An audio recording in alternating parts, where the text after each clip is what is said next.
For some of you, this may not be that much of a surprise, but for most of us, we like to think of the police in a different light.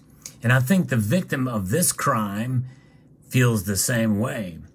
I'll explain what happened with the theft of 4,000 ounces of silver in this video as we explore.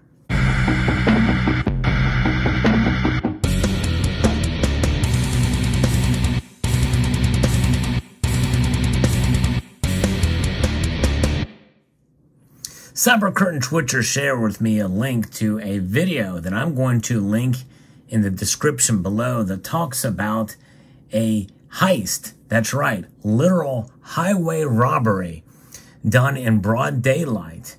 A crime perpetrated by state troopers in Pennsylvania from an out-of-state RV traveling, and they had 8 monster boxes of these American Silver Eagles. And there's a couple of mistakes that were made by both parties. And there's some valuable lessons learned here. But nonetheless, it turns out that the victim drove away with none of their valuables. So not only was it 8 monster boxes full of silver, that's 500 ounces in each box, the rented RV had all of their earthly possessions, including $36,000 in cash and 2 boxes of silver coins, of other types of silver coins, and a case of jewelry. Now, the suspicion here is that it was stolen, and if you watch the whole video, you will see how it kind of starts from a traffic stop where he was accused of not pulling over to avoid an emergency vehicle on the right side of the road. He should have been in the left lane, and likely that was the reason he was pulled over. We don't know whether or not that infraction occurred. In fact, it very well may not have occurred. We'd love to see the dash cam footage on that.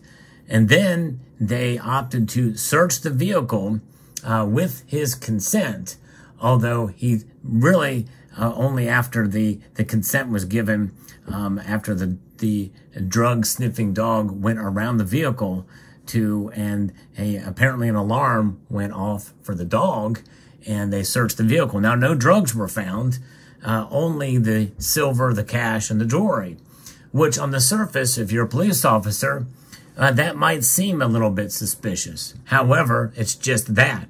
It does not necessarily mean a crime has been committed. In fact, there's no evidence that a crime was committed. You don't even need receipts for the things that you have to prove that something is yours or not yours. But nonetheless, they decided to go ahead and take everything. And to this day, this victim has not received his silver.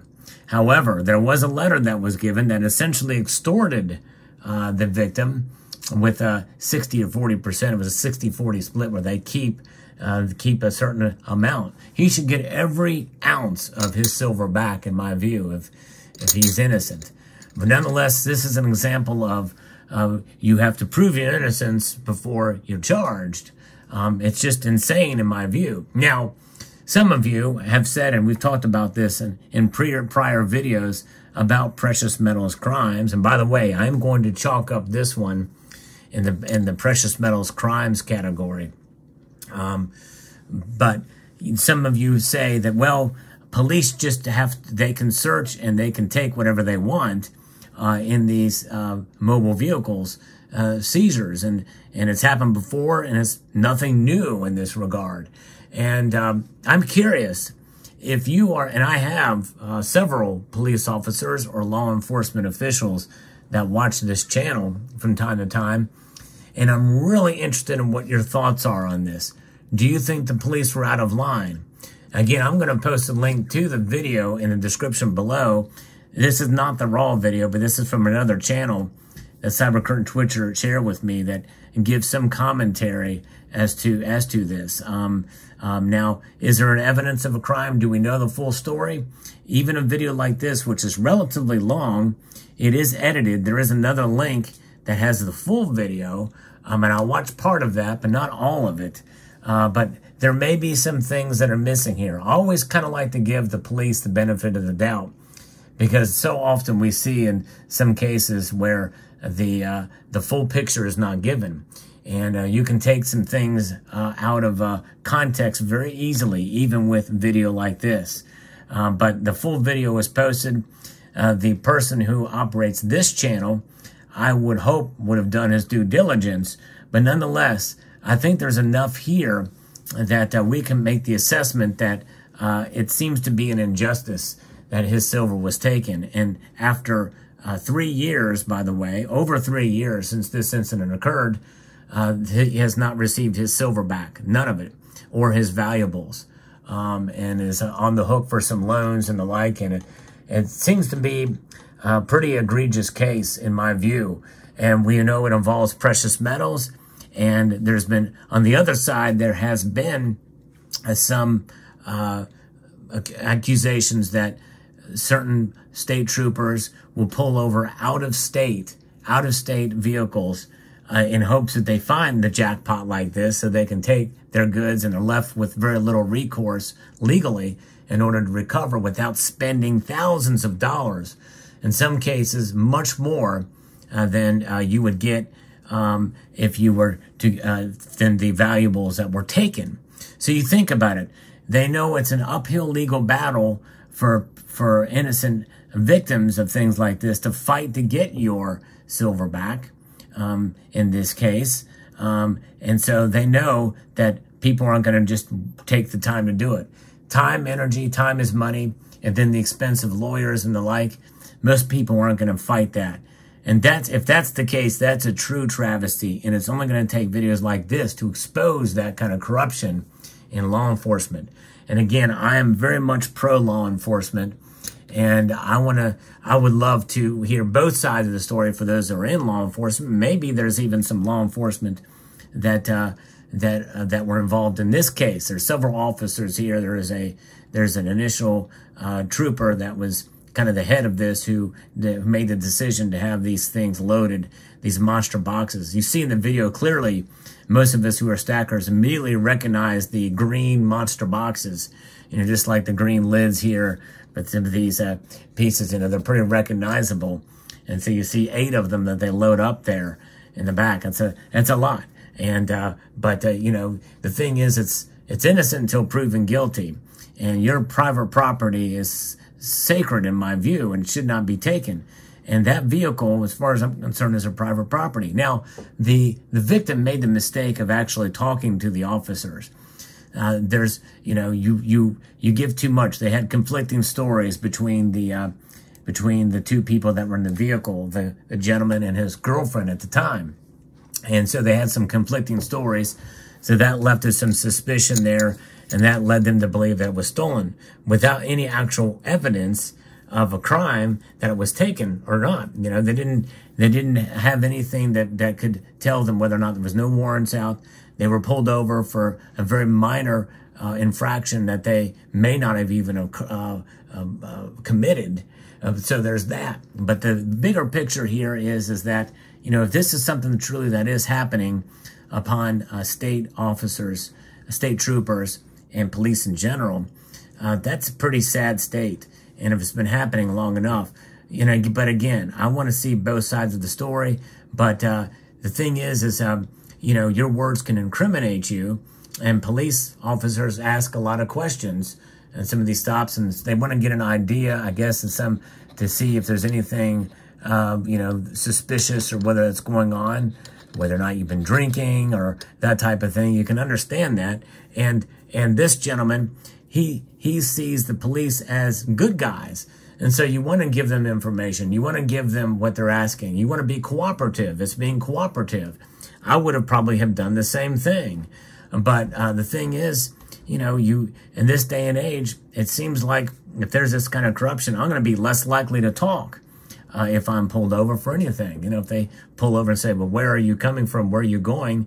Is it really any of their business? You're pulling me over for an infraction, supposedly. Let's deal with that. You don't need to know where I was coming from or where I was going. What is if you are a police officer, understanding the constitutional rights to remain silent, especially before any charges have been pressed, And especially if it's for a minor infraction, like, what was mentioned here for not going into the left lane. How do you think we as citizens should handle ourselves if an officer asks us a question like that, that's personal, and they just don't want to incriminate themselves because of exactly what happened here?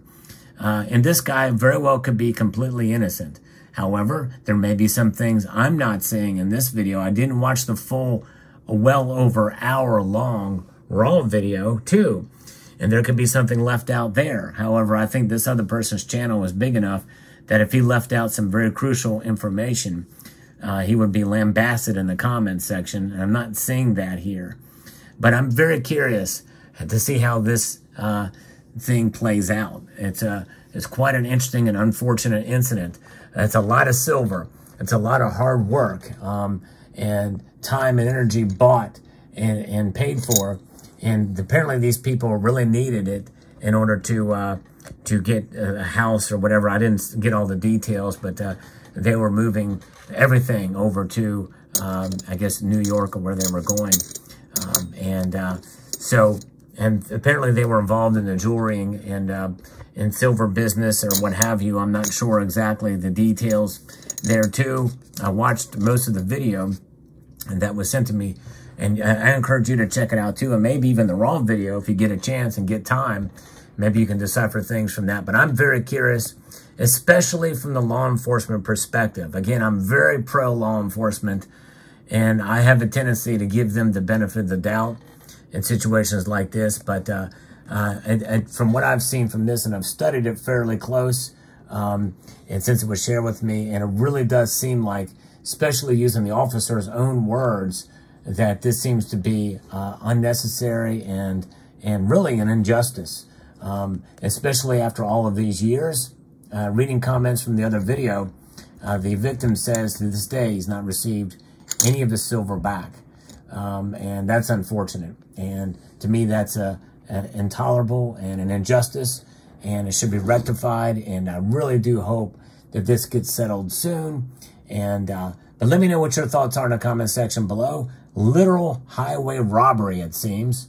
And I'd like to extend a multitude of gratitude to each and every one of you for taking the time to watch this video, and to encourage you to please rate, share, comment, and subscribe.